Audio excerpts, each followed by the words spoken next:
The stars looked different when they came. Captain Jake Morrison stood on the bridge of the Defiance, staring at the massive ships that had appeared in Earth's orbit without warning. They were huge, each one at least 5 times larger than any vessel humanity had ever built. Their hulls gleamed with a dark purple metal that seemed to absorb light rather than reflect it. There were 12 of them, arranged in a perfect circle around the planet. Jake had been in space for 15 years. He had seen meteor storms, engine failures, and near collisions that would have killed everyone on board. But he had never seen anything like this. Nobody had. These ships were alien, real actual aliens, and they had come to Earth. "Sir, we're receiving a transmission," said Lieutenant Sophie Carter from her station. She was young, maybe 25, with short blonde hair and sharp green eyes. Her hands moved quickly across the controls. "It's in English. They're broadcasting on all frequencies." Jake felt his stomach tighten. They spoke English. That meant they had been watching Earth for a while. Long enough to learn the languages. Long enough to study humanity. He didn't like that at all. "Put it through," he said. A voice filled the bridge. It was deep and mechanical, translated by some kind of computer. "Primitive species of the 3rd planet. You will identify yourselves. You will prepare for integration into the Valorian Empire. Resistance will result in your extinction." The transmission ended, just like that. No greeting. No explanation. Just a threat. Jake looked around the bridge. His crew stared back at him, waiting for orders. They were scared. He could see it in their faces. Hell, he was scared too, but fear wouldn't help them now. "Carter, get me a line to Earth Command," he said. "We need to report this immediately." Down on Earth, Director Marcus Webb stood in the emergency meeting room deep beneath Washington. The room was packed with military leaders, scientists, and politicians from every nation. Everyone was talking at once, shouting over each other. The chaos was overwhelming. Marcus slammed his hand on the table. The room went quiet. "One at a time," he said. "We need information, not panic. Someone tell me what we know about these ships." A scientist named Dr. Nathan Pierce stepped forward. He was in his 40s, thin and tired-looking. He had been awake for the past 18 hours, analyzing every bit of data they had on the alien vessels. "They're using technology far beyond ours," Nathan said. "Their ships generate power levels we can't even measure properly. Their weapons could destroy our cities from orbit, and based on their formation, they have us completely surrounded. We can't launch anything into space without their permission." "What about our defenses?" asked the general. "Useless," Nathan said flatly. "Our missiles would probably bounce off their shields. Our best warships are like rowboats compared to their carriers. Militarily speaking, we have no chance." The room erupted again. People shouted about evacuation plans, about hiding in bunkers, about surrendering immediately. Marcus let them argue for a moment, then raised his hand for silence. "We're not surrendering," he said. "Not until we know what they want. Ambassador Lauren Hayes is preparing a diplomatic response. We'll try to talk to them first." Lauren Hayes stood in the communications center preparing her message. She was a veteran diplomat, someone who had negotiated peace treaties and trade agreements for 20 years. But this was different. This was humanity's first contact with an alien species, and it was happening under threat of extinction. She took a deep breath and began recording her message. "To the representatives of the Valorian Empire, I am Ambassador Lauren Hayes, speaking on behalf of the people of Earth. We are a peaceful species, interested in dialogue and mutual understanding. We request a meeting to discuss your intentions and explore possibilities for cooperation." The message was sent. Now they had to wait. The response came 3 hours later. This time a face appeared on the screen. It was alien, completely alien. The creature had 4 eyes arranged in a square pattern on its face. Its skin was gray and scaled. When it spoke, rows of sharp teeth were visible. "I am Commander Zethric of the Valorian High Command," the alien said. "You have 72 hours to surrender unconditionally. You will dismantle your military forces. You will accept Valorian governance. You will provide tribute in the form of resources and labor. If you refuse, we will begin destroying your cities. On every hour until you comply." Lauren felt ice run through her veins. "Commander, surely we can negotiate terms that are acceptable to both parties." "We have much to offer in terms of cultural exchange and scientific cooperation." "You are a Class 3 species," Zethric said. "You have no rights under Valorian law. You exist at our pleasure. You will serve the Empire or you will die. There is no negotiation." The transmission ended.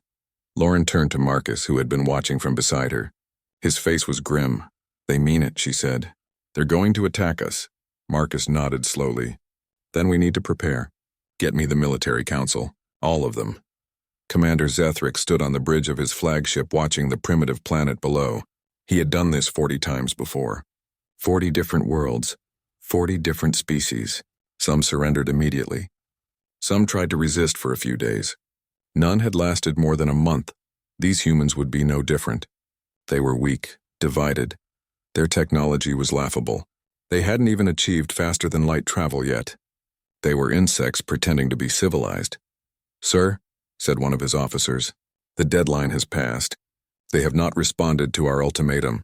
Zethric smiled. "Then we demonstrate our power. Destroy their Mars colony. Make it visible from Earth. Let them see what happens to those who defy the Empire." The officer hesitated. "Sir, the colony has 3,000 inhabitants, mostly scientists and their families." "Then they will serve as an excellent example," Zethric said. "Fire." From Earth, people watched through telescopes and satellites as Mars colony station simply vanished. One moment it was there, a cluster of domes and habitats on the red planet's surface. The next moment it was gone, vaporized by a single shot from a Valorian warship. 3,000 people, dead in an instant. Director Marcus Webb watched the footage with cold fury building in his chest. Around him, the military council sat in stunned silence. They had just witnessed the easiest mass murder in human history. And it was just the beginning. "Sir," said one of the generals quietly, "they're demanding our answer within the next 6 hours. If we don't surrender, they'll start hitting Earth itself." Marcus looked around the table. These were the people who would decide humanity's fate. Would they fight or would they give up? "I need a vote," Marcus said. "Surrender or resist?" Show of hands, not a single hand rose for surrender. Marcus nodded. "Then we fight. God help us all." The bombardment began at dawn. Commander Zethric had chosen the timing deliberately. He wanted the humans to see it coming, wanted them to feel the terror as the sun rose on their last day of freedom. The first strike hit New York City. A beam of pure energy lanced down from orbit, striking the downtown area. Buildings that had stood for over a century vanished in an instant. The blast wave flattened everything within 2 miles. When the dust settled, there was nothing left but a smoking crater where millions of people had lived and worked. Moscow was next. Then Beijing. Then São Paulo. Every hour, another city disappeared from the map. Captain Jake Morrison watched it all from the Defiance. His ship was still in orbit, too small for the Valorians to bother destroying. They probably thought it was amusing letting him watch while they murdered his species. "Captain," Sophie Carter said, her voice tight with rage, "we have to do something." Jake wanted to. Every fiber of his being screamed at him to attack, to ram his ship into the nearest Valorian cruiser, to die fighting. But that wouldn't help anyone. He needed to think, to find a way to hurt them that actually mattered. "How many mining ships do we have in the asteroid belt?" he asked. Sophie looked confused. "Maybe 200. Why?" "Because mining ships have heavy drills and explosive charges," Jake said. "And the Valorians don't consider them military threats. Get me a secure channel to the belt. We're going to organize." On the ground, Major Danny Cruz was leading survivors through the ruins of Los Angeles. The city had been hit 6 hours ago. The death toll was in the millions. But millions more had survived, and they needed leadership. Danny had served in 3 different wars before this. He thought he had seen the worst that combat could offer. He had been wrong. This was beyond anything he had imagined. Entire neighborhoods were simply gone. People wandered the streets in shock, covered in dust and blood, looking for family members who would never be found. "Major," said one of his sergeants, "Valorian dropships are landing at the port. Looks like they're sending ground forces to secure the area." Danny felt something cold and hard settle in his chest. They were invading. Not just bombing from orbit anymore. They wanted to occupy Earth, to plant their flag and claim ownership. "Pass the word to every soldier, every cop, every citizen with a gun," Danny said. "We're not surrendering. We're not running. This is our city, and they're going to have to fight for every single street." The Valorian ground forces were professional soldiers. They had conquered dozens of worlds. They wore powered armor that could shrug off bullets. They carried weapons that could melt through steel. They expected the humans to scatter and hide. Instead, they walked into hell. The first squad of Valorians was hit by a homemade bomb in a collapsed parking garage. The second squad was ambushed by police officers with hunting rifles, firing from broken windows. The third squad made it 3 blocks before someone dropped a car on them from a highway overpass. The Valorians had better weapons and armor. But the humans knew their city. Every alley, every building, every subway tunnel. And they used that knowledge like a weapon. Danny watched from a rooftop as a group of Valorian soldiers tried to advance down Main Street. His people let them get halfway, then opened fire from 3 different directions. The Valorian shields held, but they were forced to take cover. While they were pinned down, a team of firefighters flooded the street with gasoline and lit it on fire. The Valorian shields could stop bullets. They weren't designed to handle being cooked alive. Commander Zethric received the reports from Los Angeles with growing irritation. His ground forces should have secured the city in a matter of hours. Instead, they were bogged down in brutal urban combat. The humans were fighting back with primitive weapons in sheer desperation. Increase the bombardment, he ordered. Target their military bases, their factories, anything that could support resistance. Break their will to fight. But humanity's will wasn't breaking. If anything, it was hardening. In an underground facility beneath the ruins of Geneva, Dr. Nathan Pierce worked with a team of scientists and engineers. They had recovered pieces of a Valorian drone that had crashed during the bombardment. Now they were taking it apart, studying every component. Lisa Grant was the lead engineer on the project. She was 32, brilliant, and absolutely determined to find a weakness in the Valorian technology. She had lost her entire family when they bombed New York. This was personal. Look at this, she said, pointing to a component in the drone's power system. Their shields operate on a rotating frequency. They shift through different bands to protect against various weapon types.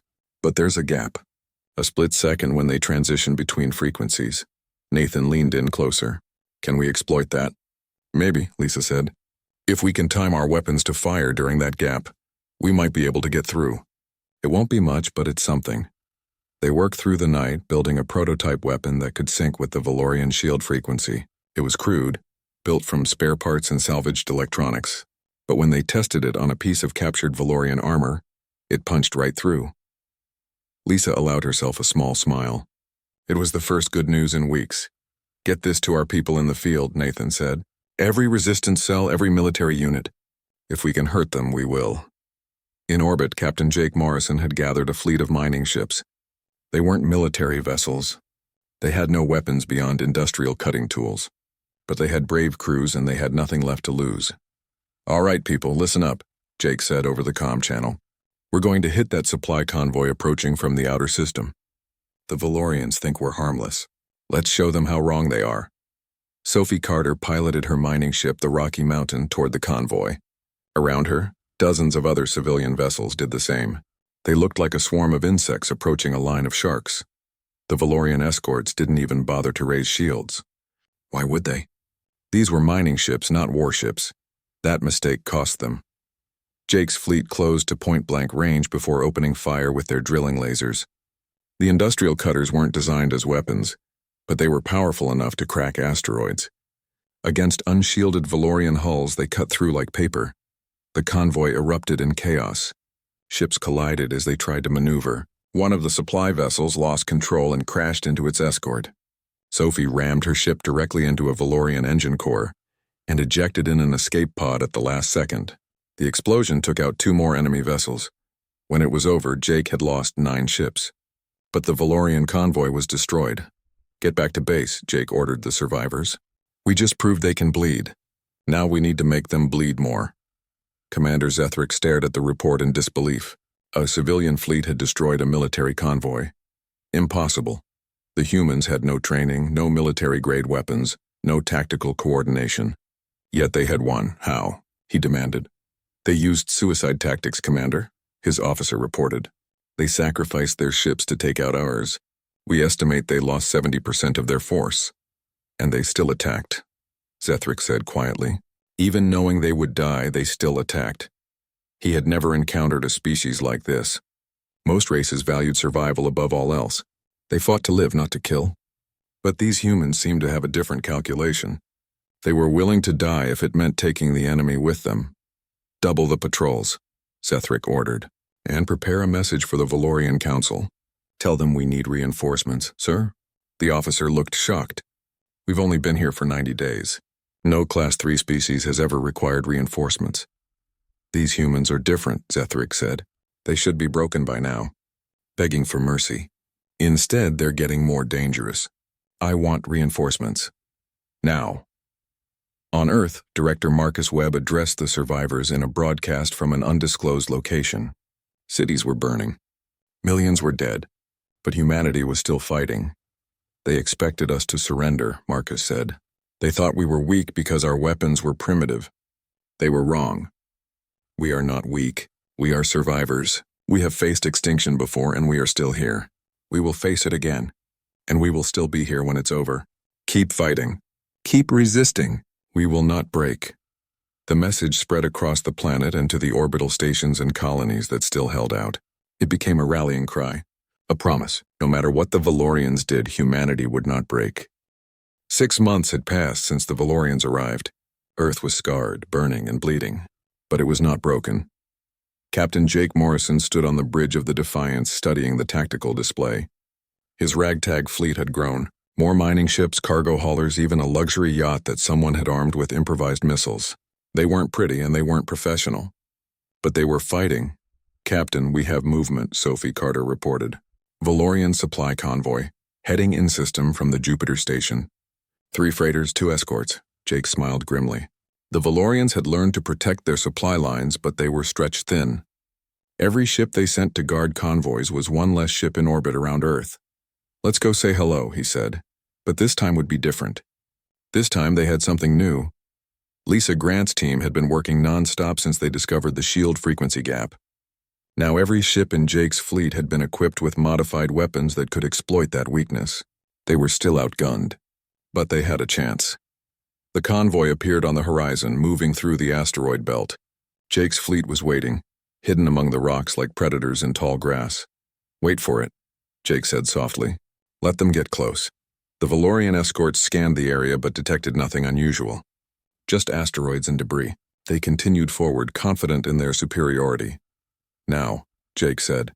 20 ships burst from hiding, weapons blazing. The modified lasers tore through the Valorian shields during those split-second gaps. One of the escorts lost power immediately, its engines dying.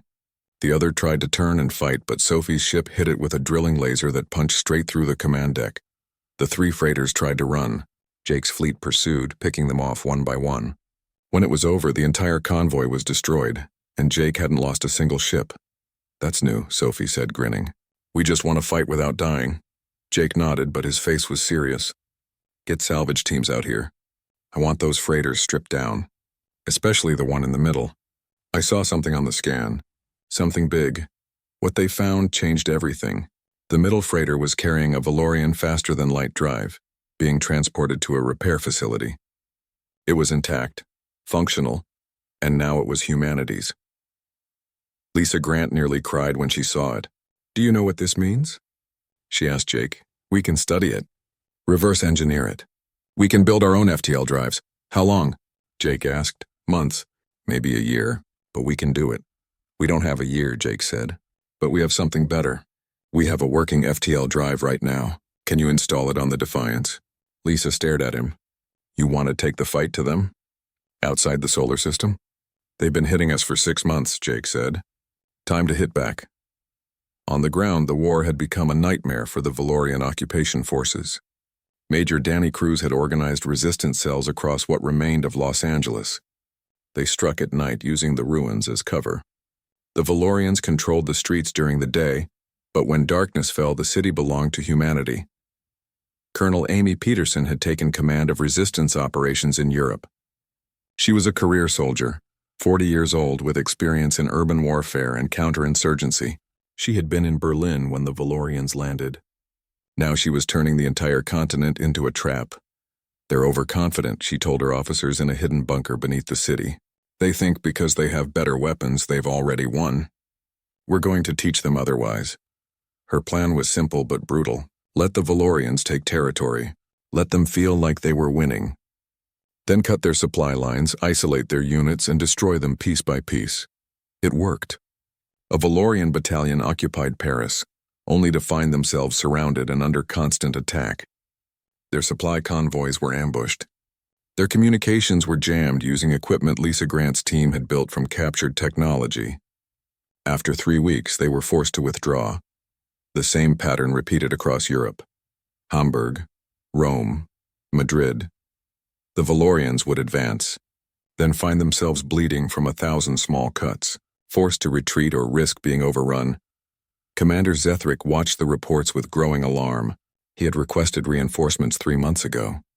The Valorian Council had finally agreed, but the ships wouldn't arrive for another 2 months. In the meantime, he was losing control of the ground war. How is this possible? He demanded. They're primitives. They don't even have proper body armor. How are they beating trained soldiers in powered combat suits? His tactical officer pulled up footage from a battle in London. It showed a group of Valorian soldiers being lured into an underground station, then buried under tons of rubble when humans collapsed the tunnel on top of them.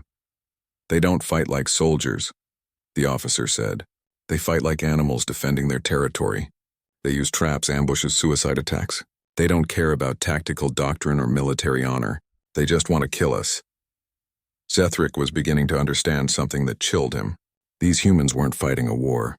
They were fighting for survival, and nothing was more dangerous than a species that believed it was facing extinction. Prepare the biological weapons, he said finally. If they won't surrender through conventional means, we'll use other methods. The plague was designed by Valorian scientists specifically to terrorize and weaken enemy populations. It was highly contagious, caused extreme pain, and had a mortality rate of about 30%. More importantly, it spread panic. Most species would beg for mercy once their people started dying in agony. The Valorians released it in 12 major population centers simultaneously. Within a week, millions were infected. Dr. Nathan Pierce received the first samples in his underground laboratory. He and his team worked around the clock analyzing the pathogen, looking for weaknesses. They had help from scientists around the world, all sharing data through hidden networks that the Valorians hadn't managed to shut down. Nathan didn't sleep for 4 days. He barely ate. His team was the same. They all knew that millions of lives depended on their work. On the 5th day, they had a breakthrough. The plague was sophisticated, but it had a flaw. The Valorians had designed it to attack human immune systems in a specific way, but human immune systems were more variable than they had anticipated. About 40% of the population had a natural resistance, and if they could isolate that resistance, they could synthesize a vaccine. 2 weeks later, they had it. A crude vaccine, produced in underground facilities distributed through the resistance networks. It wasn't perfect. Some people still got sick. Some still died. But the mortality rate dropped from 30% to less than 5%. The Valorians had expected the plague to break humanity's will to fight. Instead, it made them angrier. Commander Zethric received reports that the humans had already developed a vaccine. That was impossible. His scientists had spent years developing that plague.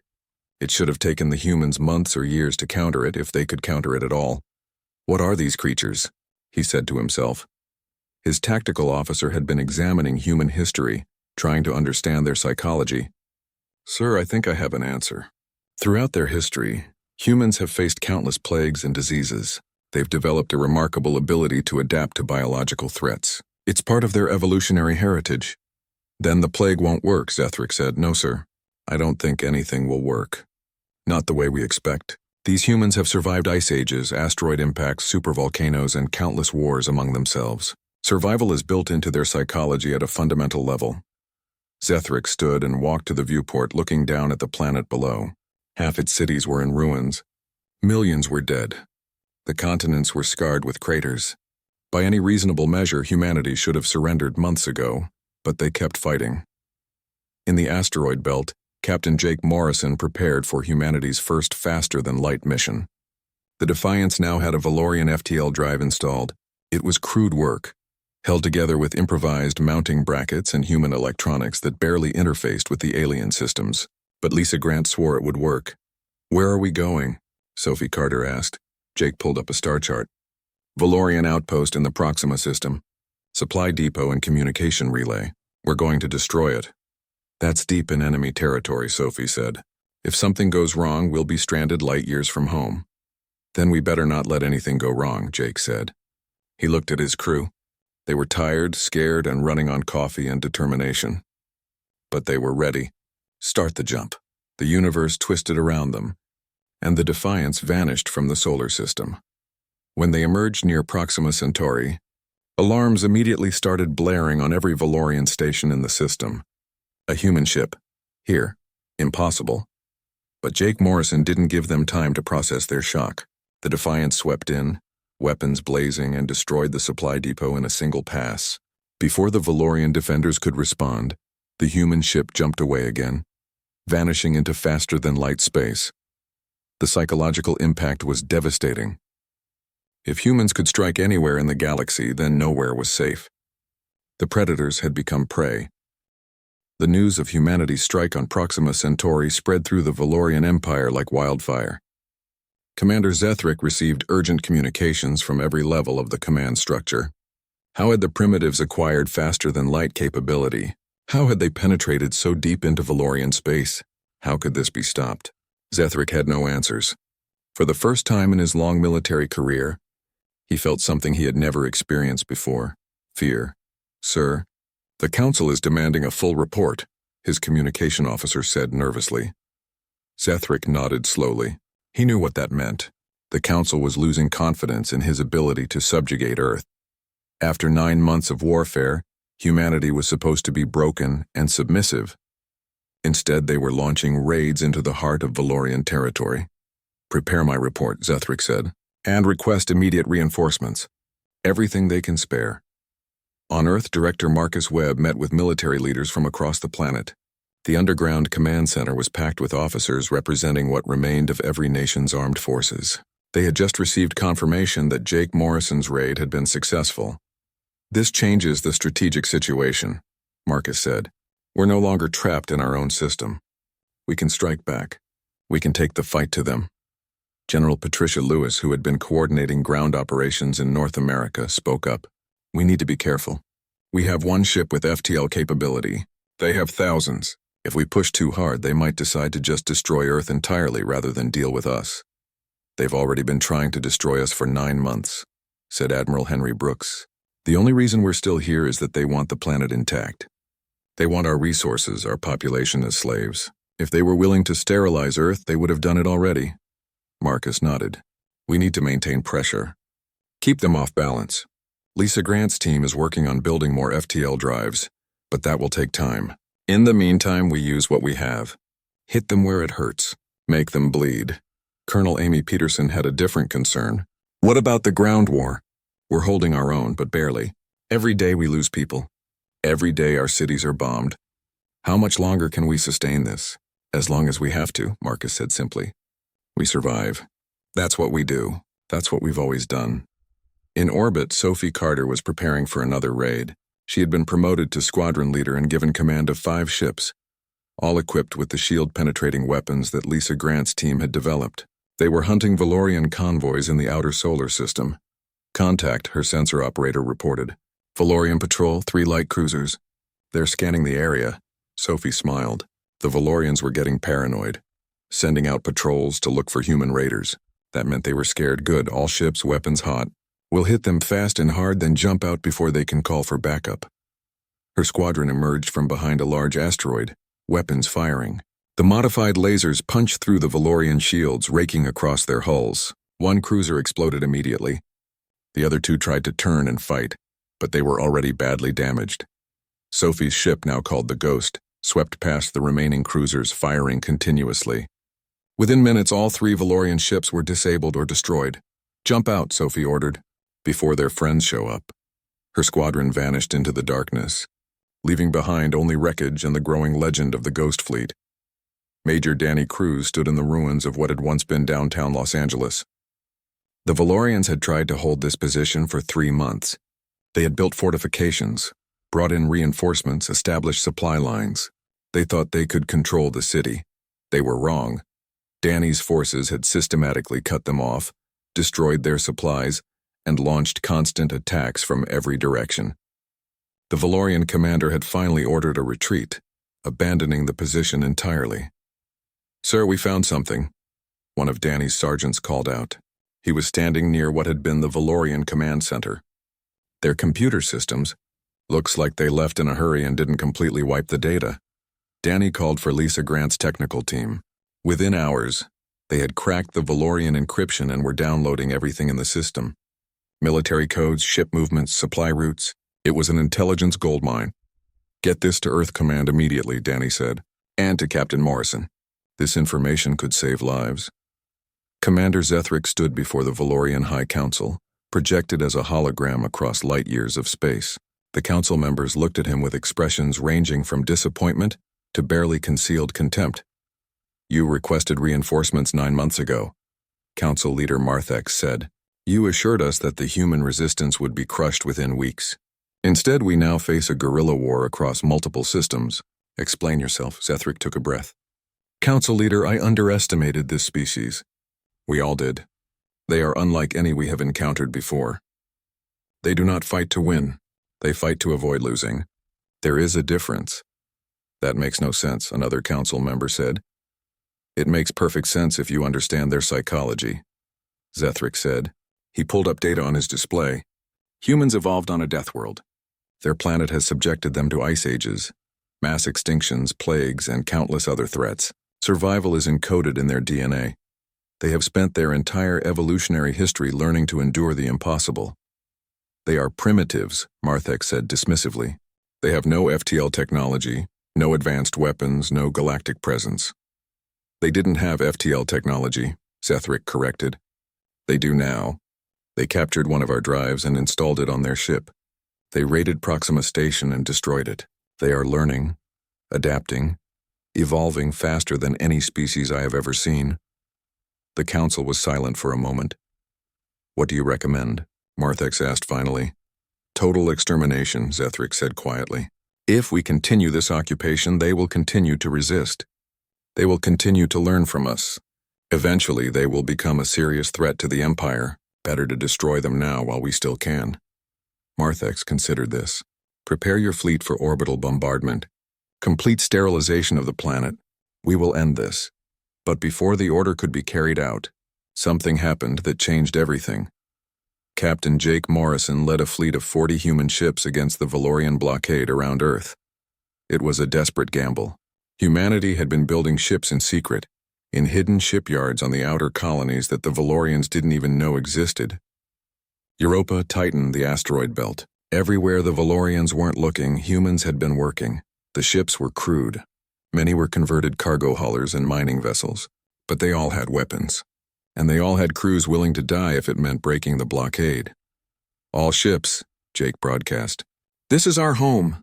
This is our stand. We've been pushed around for 9 months. Today we push back. Attack!" The fleet swept in, using the debris field around Earth as cover. Valorian sensors couldn't distinguish between human ships and the floating wreckage. By the time the enemy realized what was happening, Jake's fleet was already among them. The battle was chaos. Ships collided, exploded, died. Sophie Carter's squadron tore through the Valorian right flank, exploiting their shield weakness. Danny Cruz's ground forces launched surface-to-orbit missiles that Lisa Grant had helped design, adding to the confusion. The Valorians had superior numbers and firepower. But humanity had desperation and home field advantage. They knew every piece of orbital debris, every satellite, every blind spot in the enemy sensors. After 6 hours of brutal combat, the impossible happened. The blockade broke. The Valorian ships, damaged and demoralized, retreated to higher orbit. For the first time in 9 months, Earth's orbital space was clear of enemy vessels. Jake Morrison stood on the bridge of the Defiance, bleeding from a cut on his forehead, surrounded by the bodies of crew members who hadn't survived the battle. But he was smiling. "We did it," he said softly. "We actually did it." Sophie's voice came over the comm. "Captain, you seeing this?" "The Valorians are pulling back. They're retreating. Maintain pursuit," Jake ordered. "Don't let them regroup. Keep hitting them." On the ground, people emerged from bunkers and shelters to see the sky clearing of enemy ships. They didn't cheer. They were too exhausted for that. But they felt something that had been absent for 9 long months. Hope Commander Zethric watched his fleet retreat and felt something inside him break. He had lost. Not to a superior force, but to a species that simply refused to accept defeat. They had been bombed, invaded, plagued, and brutalized, and they had won anyway. "Sir," his tactical officer said quietly, "the Council is demanding a report." Zethric looked at the planet below, still defiant, still fighting. "Tell the Council," he said slowly, "that humanity cannot be broken. Tell them we need to negotiate a peace, because if we continue this war, we will lose." The officer stared at him in shock. The Valorian Empire had never lost to a Class 3 species. Never. But there was a first time for everything. The Valorian High Council met in emergency session. The holographic projections of 12 different species filled the Grand Chamber, each one a leader of their respective civilization within the Empire. They had ruled the galaxy for 3 centuries, conquering and subjugating dozens of worlds. Now they faced a crisis unlike any before. Council leader Marthex looked at the assembled leaders with barely concealed anger. "Commander Zethric has requested permission to negotiate a peace treaty with the humans. He claims they cannot be defeated through conventional warfare. I want opinions." "This is absurd," said Councillor Vex, a reptilian creature from the core worlds. "We have lost ships, yes, but we still vastly outnumber them. We should send the entire fleet and crush them once and for all." "And how many ships will we lose in the process?" asked Councillor Drenna, one of the older members. "How many of our soldiers will die fighting these humans? They have already proven they can strike our territory. If we continue this war, how long before they bring the fight to our home worlds?" The council erupted in argument. Some wanted total war. Others advocated for a negotiated settlement. None of them wanted to admit what was becoming increasingly obvious. They had made a terrible mistake. "There is another concern," Marthex said, silencing the debate. "Other subject species are watching. If humanity gains independence through resistance, what message does that send? We could face rebellions across the entire empire." That stopped the argument cold. The Valorian Empire controlled hundreds of worlds, but that control was based on fear and military superiority. If that facade cracked, everything could collapse. "We need to end this quickly," Marthex said. "One way or another. Commander Zethric, you have permission to negotiate, but the terms must be favorable to the Empire. We cannot be seen as weak." On Earth, Director Marcus Webb received the communication requesting peace talks. He sat in his underground command center, surrounded by military advisors and diplomatic staff. Ambassador Lauren Hayes stood beside him, already preparing for the negotiations ahead. "They're asking for a ceasefire," Lauren said, "neutral ground for negotiations. They're offering to recognize Earth's sovereignty in exchange for a peace agreement." "What's the catch?" asked General Patricia Lewis. "They want us to remain isolated," Lauren said. "No expansion beyond our solar system. No contact with other species. Basically, they want to quarantine us." Marcus shook his head. "Not acceptable. We didn't fight for 14 months just to be prisoners in our own system. If they want peace, they need to give us full rights as a galactic civilization." "They won't agree to that," Lauren said. "The Valorians control access to most of the galaxy. If they give us full rights, it undermines their entire power structure." "Then they can keep fighting," Marcus said, "and we'll keep hurting them until they realize we're not going away." Admiral Henry Brooks spoke up. "Sir, we should at least hear what they have to say. A ceasefire would give us time to rebuild, to strengthen our defenses. We can always resume fighting if the negotiations fail." Marcus considered this. He looked around the room at the faces of people who had been fighting and dying for over a year. They were exhausted. The entire planet was exhausted. But they were not broken. "All right," he said finally. "We'll negotiate. But we go in with our eyes open, and we don't give up anything we fought for." The negotiations took place on a neutral space station in the outer system. Commander Zethric represented the Valorian Empire. Director Marcus Webb led the human delegation, accompanied by Ambassador Lauren Hayes and several military advisors. When Zethric first saw Marcus in person, he was struck by how ordinary the human looked. No powered armor, no enhanced biology, just a middle-aged man in a simple uniform. Yet this ordinary-looking creature had orchestrated the defense of an entire planet against overwhelming odds. "Director Webb," Zethric said through his translator, "I am glad we can finally speak face-to-face." "Commander," Marcus replied coolly, "let's be clear about why we're here. You want to stop the war because you're losing. We want to stop the war because our people are dying. But we will not accept subjugation.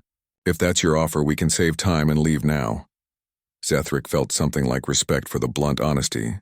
What are your terms? Full recognition of human sovereignty. Right to expand and colonize beyond our system. Full access to galactic trade and diplomacy. And reparations for the damage you've caused to our world. Impossible, Zethric said. The Council would never agree to such terms. Then we keep fighting, Marcus said. And eventually we'll learn to build our own FTL drives. We'll build our own fleet, and we'll start raiding your territory in force. How long can your empire sustain that kind of warfare? You cannot win a prolonged war against us, Zethric said. We have resources across hundreds of systems. We don't need to win, Marcus said. We just need to make it too expensive for you to continue.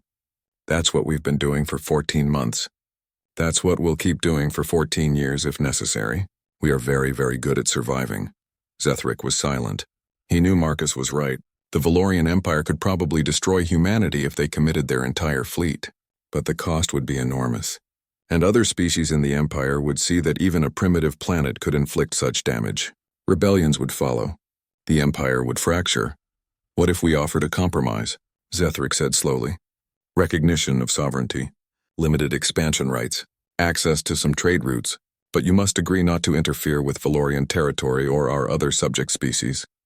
Lauren Hayes leaned forward. And what about those subject species? Do they have the right to request independence? That is an internal matter, Zethric said. It's about to become an external matter, Marcus said. Because if we sign a peace treaty, one of our conditions is that you offer all your subject species the same choice you're offering us. Freedom or servitude. Let them decide, Zethric stood abruptly. You are asking us to dismantle our empire. I'm asking you to give people a choice, Marcus said. The same choice you tried to take from us. You can rule through consent or through force. But if you choose force, you'll have to be ready to fight wars like this one over and over again. Is that really what you want? The negotiations continued for 3 days. Commander Zethric reported back to the Council repeatedly, and each time they pushed back against human demands. But Marcus refused to budge on the core principles. Humanity had earned its freedom through blood and sacrifice. They would not accept anything less. Finally, on the 4th day, the Valorian Council made their decision. They would accept the terms, not because they wanted to, but because the alternative was worse. The treaty was signed on the space station, broadcast across both human and Valorian space. Earth would have full sovereignty. Humanity would have the right to expand and colonize. All subject species of the Valorian Empire would be offered a referendum on independence. And the Valorian Empire, for the first time in its history, acknowledged that they had been defeated by a species they had classified as primitive. When the news reached Earth, people didn't celebrate immediately. They were too tired, too traumatized by 14 months of war, but slowly as the reality sank in, they began to emerge from their shelters and bunkers. They looked up at the sky, now clear of enemy ships, and allowed themselves to feel relief. Captain Jake Morrison stood on the bridge of the Defiance, now officially recognized as the flagship of Earth's defense fleet. Sophie Carter stood beside him, promoted to captain of her own vessel. They watched as the last Valorian ships jumped away, leaving the solar system for good. We did it, Sophie said quietly. We actually survived, more than survived, Jake said. We won. On the ground, Major Danny Cruz walked through the ruins of Los Angeles. Reconstruction crews were already at work, clearing debris, rebuilding homes. It would take years, maybe decades, to fully recover, but they would recover. That's what humans did. Colonel Amy Peterson received word that resistance fighters across Europe were standing down. The war was over. She allowed herself a moment of emotion, thinking of all the people who had fought and died to reach this moment. They had paid a terrible price for freedom. But it had been worth it. Dr. Nathan Pierce and Lisa Grant stood in their laboratory, surrounded by salvaged Valorian technology. They had learned so much over the past year. Now they would use that knowledge to rebuild and to explore the galaxy beyond Earth. We're not primitives anymore, Lisa said. We're a spacefaring civilization. We always were, Nathan replied. The Valorians just didn't recognize it until we made them. Director Marcus Webb addressed the people of Earth in a broadcast from the rebuilt United Nations building. His face was tired, aged by the stress of leadership during the darkest period in human history. But his voice was strong. Today we celebrate not just survival but victory, he said. We faced an enemy that wanted to enslave us, to break our spirit, to crush our will to be free. They failed. They failed because they didn't understand what it means to be human. We are survivors. We are fighters. We are builders and dreamers and stubborn fools who refuse to accept defeat. The galaxy tried to break us. The galaxy learned we cannot be broken. Across Earth and in the colonies throughout the solar system, people listened to those words and felt pride swell in their chests. They had. 5 years after the war ended, the galaxy was a different place. The Valorian Empire still existed, but it was a shadow of its former self. Over 30 species had voted for independence in the referendums that followed the peace treaty. The empire that once controlled 400 systems now held fewer than 80. Captain Jake Morrison, now Admiral Morrison, stood on the bridge of humanity's first true warship. The Resilience was built from scratch using a combination of human engineering and technology, learned from the Valorians. It was fast, heavily armed, and crewed by veterans of the war, but unlike the desperate fighting ships of the past, this one was built for exploration as much as defense. Admiral, we're receiving a distress call, reported Lieutenant Commander Sophie Carter, now as executive officer. It's coming from the Keltar system. Looks like pirates are attacking a civilian convoy. Jake didn't hesitate. Set course. Maximum speed. Let's show them what humanity's navy can do. The Resilience dropped out of faster-than-light travel to find 3 pirate vessels attacking a group of merchant ships. The pirates were from a species called the Dreth, former soldiers of the Valorian military who had turned to crime after the Empire's collapse. This is Admiral Morrison of the Earth Defense Fleet. Jake broadcast on all frequencies. You have 10 seconds to break off your attack and surrender. After that, we respond with force. The pirates laughed at the transmission. Humans were still newcomers to the galaxy. What threat could they pose? They found out 8 seconds later when the Resilience opened fire. The ship's weapons were based on designs that Lisa Grant's team had perfected over 5 years of development. They tore through the pirate shields like they weren't there. Within 30 seconds, 2 pirate ships were disabled and the third was fleeing at maximum speed. Shall we pursue? Sophie asked. Let them go, Jake said. But make sure they know who just beat them. Word will spread. The rescued convoy belonged to a species called the Trinari, one of the first to declare independence from the Valorians. Their captain contacted the Resilience with gratitude and amazement. We heard stories about humans, the Trinari captain said. We thought they were exaggerated, but you are every bit as formidable as the legends claim. Jake smiled slightly. We're just doing what's right. That's all we've ever done. On Earth, the reconstruction was nearly complete. New cities rose from the ruins of the old ones, built with lessons learned from the war. Underground shelters were now permanent features of urban planning. Defense networks covered the entire planet. Humanity would never be caught unprepared again. Director Marcus Webb, now aging but still sharp, met with Ambassador Lauren Hayes in the Global Defense Council headquarters. Lauren had spent the past 5 years traveling the galaxy, establishing diplomatic relationships with dozens of species. How many have joined the coalition so far? Marcus asked. 43 species, Lauren said. The Free Species Coalition is becoming a major power block in the galaxy. Species that were afraid to resist the Valorians are now finding their voice because of our example. The Valorians must hate that, Marcus said. They do, but they can't do anything about it. Their military is stretched too thin, and they know another war with us would finish them completely. So they watch and seethe while their empire crumbles. Marcus nodded. Good. Maybe next time they'll think twice before trying to enslave someone. Major Danny Cruz, now General Cruz, commanded Earth's ground forces. He had spent the past 5 years training military units from newly independent worlds, teaching them the guerrilla tactics and determination that had saved humanity. His reputation had spread across the galaxy. The general who held Los Angeles against impossible odds, the soldier who never surrendered. He stood in a training facility watching young soldiers from a species called the Panther practice urban combat techniques. They were clumsy, uncertain, but they were learning. You must understand, Danny told them. Technology will fail. Weapons will jam. Plans will fall apart. When that happens, all you have left is will. The will to keep fighting. The will to survive.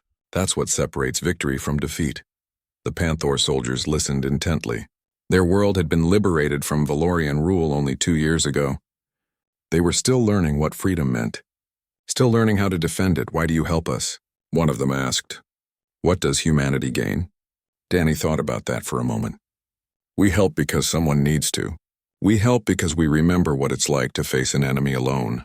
We help because every species deserves the chance to be free. That's reason enough, Colonel. Amy Peterson had retired from military service and now worked with the Coalition Diplomatic Corps. She traveled to worlds that were transitioning from Valorian control to independence, helping them establish governments and defense forces. It was slower work than combat, but just as important. On a planet called Vexar Prime, she met with local leaders who were struggling to maintain order. The Valorians had left suddenly and the power vacuum had created chaos. We don't know how to do this, one of the Vexar leaders said. For 300 years, the Valorians made all our decisions. Now we're free, but we have no experience with self-governance. Amy understood the problem. It won't be easy. Democracy is messy and slow. You'll make mistakes, but they'll be your mistakes and you'll learn from them. That's what freedom means. The right to succeed or fail on your own terms. She spent 6 months on Vexar Prime, helping them draft a constitution and establish a functioning government. When she finally left, the planet was stable and beginning to thrive. It was one small victory in a galaxy full of challenges, but it mattered. Dr. Nathan Pierce and Lisa Grant continued their work, but now they had resources and support from across the Coalition. They established research stations on a dozen different worlds, studying everything from faster-than-light physics to alien biology. Human science was advancing faster than ever before, fueled by cooperation with other species. We've learned more in 5 years than we did in the previous 50, Nathan said during a conference at the Mars Research Facility, and we're sharing all of it with our allies. That's the difference between the Coalition and the Empire. We lift each other up instead of tearing each other down. Lisa stood beside him presenting their latest breakthrough, a new type of shield technology that combined human engineering with Trinari materials science and Keltar computer systems. It was more effective than anything the Valorians had ever developed. This is what cooperation looks like, Lisa said. None of our species could have done this alone. Together, we're accomplishing the impossible. The Valorian High Council watched all of this with growing concern. Their empire was dying, and there was nothing they could do to stop it. Species after species was choosing independence and joining the Coalition. Trade routes that once belonged exclusively to the Valorians were now controlled by the free worlds. Council leader Marthex called an emergency session. We need to discuss our options. The humans have created a coalition that rivals our power. Soon they may exceed it. What do we do? We could attack, suggested Councillor Vex. A preemptive strike against Earth. Destroy their leadership before they become too powerful. And start another war we cannot win? Drenna said sharply. Have you learned nothing? The humans defeated us once. Now they have allies, advanced technology, and battle-hardened forces. A war now would be suicide. Then what do you suggest? Marthex asked. Drenna was quiet for a moment. We join them. The council erupted in outrage. Join the coalition? Become equals with species they once ruled. It was unthinkable. Listen to me, Drenna said forcefully. Our empire is dying. We can either die with it or we can adapt. The coalition offers membership to any species that respects freedom and cooperation. We could apply for membership. Transform our remaining territory into a democratic state. Join the new order instead of being destroyed by it. That would mean giving up everything we've built, Marthex said. Everything we built was based on conquest and slavery, Drenna replied. Look where that got us. The humans showed us a better way, even if it took a war to teach us. Maybe it's time we learned the lesson.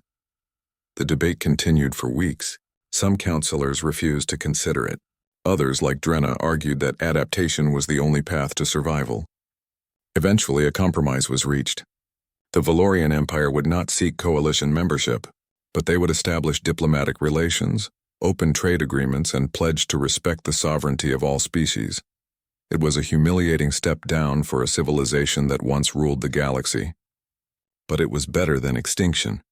Former Commander Zethric, now retired and living on one of the Valorian core worlds, watched the news with mixed emotions. He had been the one who first encountered humanity. He had led the invasion, and he had been the first to recognize that they could not be broken. I tried to warn them, he said to himself. I told them these humans were different. They didn't listen until it was too late. He received a message on his personal communicator. It was from Admiral Jake Morrison, the human he had fought against for 14 months, the enemy who had defeated him. Commander Zethric, the message said, I heard you retired. I wanted to reach out and say that despite everything, I respect you. You were the only Valorian who seemed to understand us. You tried to end the war,